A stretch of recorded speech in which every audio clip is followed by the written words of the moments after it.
few years ago, we had a daughter living in the Washington, D.C. area. She attended a Relief Society meeting one evening at which everyone was invited to share a story from the lives of one of their ancestors. She listened to a sister named Donna tell a story which had a great deal of meaning to her family through the years, and which involved a simple act of kindness shown at Christmas time. It took place in a small town in Utah in December of 1901. There was a family with a mother, a father, and 8 children. The year had been difficult, with one of the children suffering poor health, which drained the resources of the family and the energy of the mother. On Christmas Eve, the mother told her excited children that Santa would not be coming that year.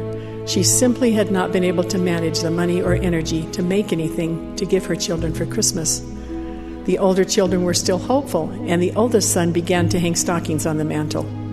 His mother gently told him that Santa was not coming, but the boy insisted she must be wrong.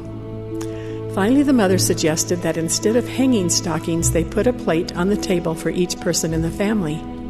It gave the children reassurance that they would receive something, so they went off to bed. On Christmas morning, the children all awoke, got dressed, and eagerly went into the dining room to see what gift they had received. On each of the plates, they found a large dill pickle. Tears of disappointment filled their eyes, and they turned to go back to their bedrooms so their tears wouldn't be noticed. Their mother noticed. "Children, I didn't have anything else, and I just couldn't bear to leave your plates empty." Her voice broke, but she went on bravely. "We have a lot to be grateful for."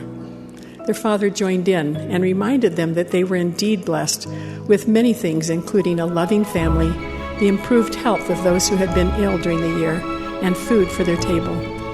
Their spirits brightened, and as they began to celebrate the day, the oldest son bumped the table and was amazed to find a dime laying near his plate. He was convinced that Santa had come and had left a dime for them to buy some candy. He put on his coat and raced out the door. The stores were all closed. However, Jed Stringham, who ran the local grocery store, happened to live right next door to his store.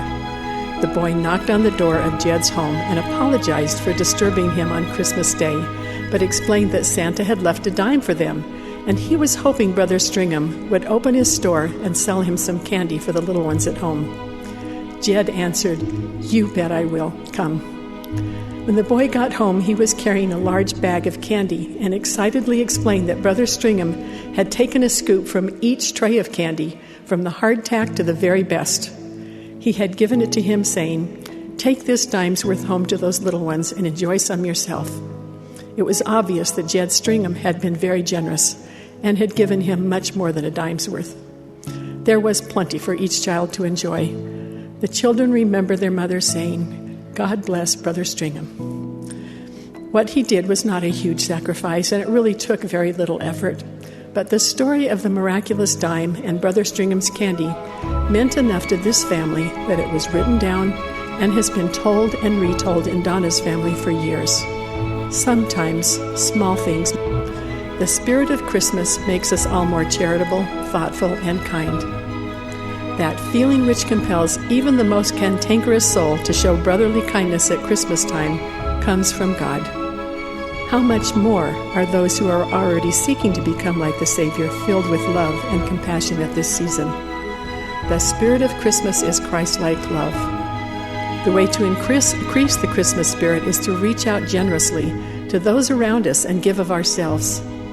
The best gifts are not material things, but gifts of listening, of showing kindness, of remembering, of visiting, of forgiving, of giving time.